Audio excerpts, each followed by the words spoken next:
एक नेक दिल खरगोश बबलू रहता था।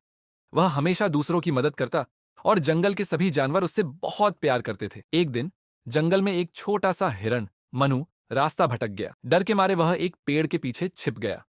बबलू ने उसे देखा और प्यार से पूछा, क्या हुआ मनु? तुम इतने परेशान क्यों हो? मनु ने आंसू भरी आंखों से कहा, मैं अपनी मां से बिछड़ गया हूं और मुझे रास्ता नहीं मिल रहा। बबलू ने मुस्कुराते हुए कहा, चिंता मत करो, मैं तुम्हारी मदद करूंगा। बबलू ने मनु को अपने साथ लिया और उसकी मां को ढूंढने जंगल में घूमने लगा। कई जगह ढूंढने के बाद आखिरकार उन्हें एक बड़े पेड़ के नीचे मनु की मां मिल गई, जो बहुत परेशान होकर अपने बच्चे को खोज रही थी। मनु की मां ने खुशी से अपने बच्चे को गले लगाया और बबलू का शुक्रिया अदा किया। तुम बहुत अच्छे हो बबलू, बबलू मुस्कुराकर बोला।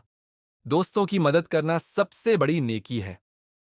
उस दिन के बाद से जंगल के सभी जानवर बबलू की दयालुता की कहानियां सुनाने लगे और वह सबका चहेता बन गया।